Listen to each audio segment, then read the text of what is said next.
Have you ever been in that moment where you're drowning in tasks, exhausted, overwhelmed, and someone looks at you and says, "Why didn't you just ask for help?" And instead of feeling relieved, you feel exposed.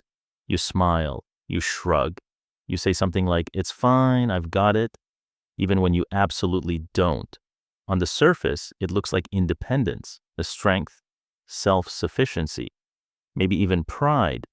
But beneath that calm exterior, something more complex is happening inside your brain. Because the truth is, for some people, asking for help doesn't just feel inconvenient, it feels dangerous. And if you're one of those people, this isn't about stubbornness, it's about psychology. Let me paint you a picture. Imagine a kid who learns early on that being low maintenance earns praise. The quiet one, the strong one, the one who doesn't cause problems. When they're hurt, they patch themselves up. When they're confused, they figure it out. When they are scared, they swallow it. Over time, their brain builds an equation. Needing help equals burden, and being a burden equals rejection. Fast forward 20 years. That kid is now an adult, capable, reliable, the person everyone else leans on. But when they're struggling, something in their nervous system lights up like a warning signal. Don't ask, don't need, don't inconvenience anyone. This isn't random, it's wired. Psychologists who study attachment patterns often talk about something called avoidant attachment. People with this pattern tend to downplay their needs, not because they don't have them, but because early experiences taught them that relying on others was unreliable or unsafe. So the brain adapts. It decides, "I'll rely on me." From a survival perspective, that's brilliant. From an emotional perspective, it can be isolating. When you avoid asking for help, your brain is often trying to protect your sense of autonomy. Neuroscience research shows that social rejection activates the same neural pathways as physical pain. Your brain literally processes exclusion like injury. So if somewhere deep inside you believe that asking for help might lead to judgment, disappointment, or rejection, your nervous system treats it as a threat. And here's the twist. The people who avoid asking for help are often the ones who give it the most. You'll drive across town at midnight to support a friend. You'll listen for hours. You'll solve problems that aren't yours. Because giving help feels powerful. It feels safe. You're in control. Receiving help, that's vulnerable. That shifts the power dynamic. It means someone sees you struggling, and that can feel unbearable. There's also identity wrapped up in this. Maybe you have built your self-worth around being competent, the dependable one, the strong one. If that identity cracks even a little, it can feel like your whole foundation is shaking. So instead of saying, "I'm not okay," you say, I'm just tired."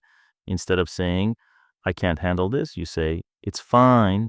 You turn distress into understatement. But let's go deeper.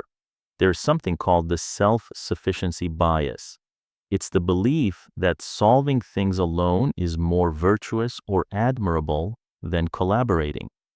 Culturally, especially in societies that idolize independence, this gets reinforced constantly. The hero doesn't ask for backup. The founder builds the company alone in a garage. The soldier doesn't complain, but even history doesn't actually support that myth. Every great leader had allies. Every resilient person had support. We just romanticize the solo version of the story. So sometimes when you avoid asking for help, you're not just protecting yourself from rejection. You're protecting a narrative, the story that you must be the one who handles it all. Now let me ask you something uncomfortable.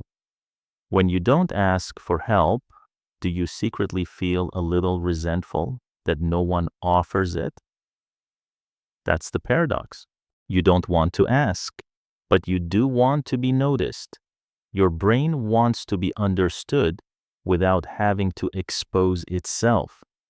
That silent hope, if they really cared, they'd know, is incredibly human, but it creates distance because other people can't respond to needs they can't see.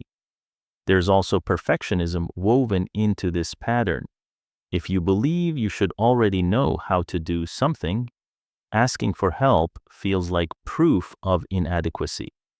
Research on perfectionism shows that people high in self-critical perfectionism often avoid seeking assistance because it threatens their self-image. They'd rather struggle privately than risk appearing flawed publicly. But here's the irony. When someone asks you for help, do you see them as weak?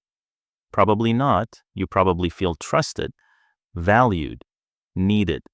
Your brain applies a harsher standard to you than to everyone else. And then there's trauma. If you've ever asked for help in the past and been ignored, mocked, or punished for it, your nervous system remembers. It stores those moments not as memories, but as warnings. So now when you consider asking for support, your body reacts before your mind can reason. Tight chest, quickened heartbeat, a sudden urge to say, never mind. That's not drama, that's conditioning. Avoiding help becomes a coping mechanism, a shield. The problem with shields is that they block comfort too. Let's talk about control for a moment. When you do everything yourself, you control the outcome. If something goes wrong, it's on you. That can feel safer than relying on someone else and being disappointed. There's a strange comfort in self-blame because at least it's predictable. Depending on others introduces uncertainty. And uncertainty is one of the most uncomfortable experiences for the human brain. Studies on cognitive bias show that we prefer predictable pain over unpredictable outcomes. So struggling alone feels more tolerable than risking unreliable support. But isolation has a cost. Humans evolved in tribes. Cooperation wasn't optional, it was survival. Our brains are wired for mutual regulation. When you're stressed, another calm nervous system can literally lower your cortisol levels. Eye contact, tone of voice, even physical proximity can regulate your body. When you refuse help, you're depriving yourself of that regulation. You're choosing to run the marathon alone when you were designed to run in a pack. Now, here is the part that might surprise you.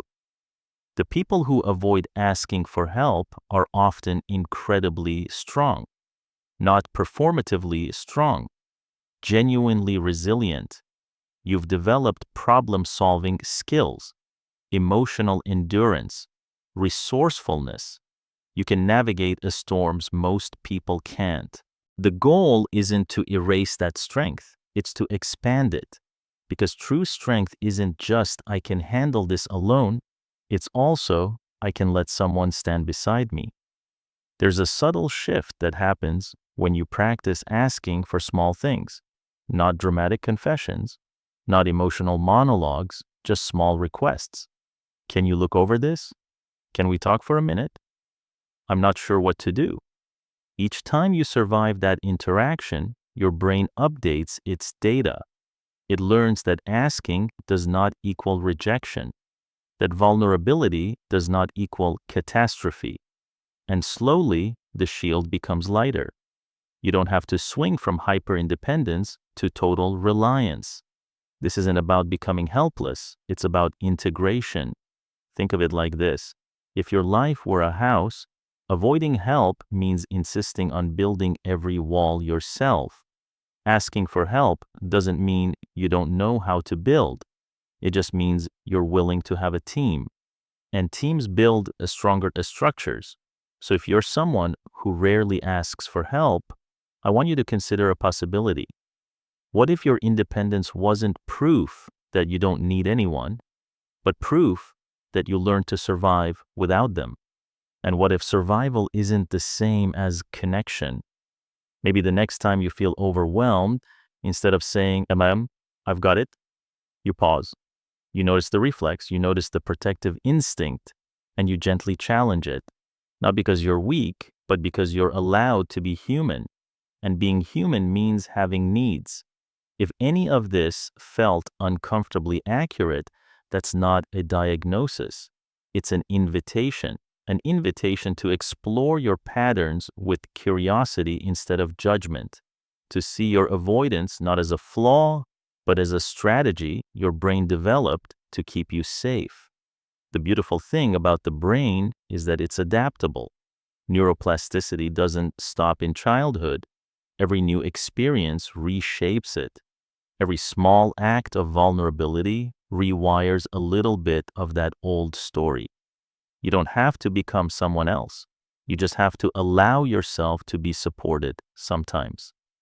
So here's a gentle challenge. Think about one area of your life where you've been quietly struggling.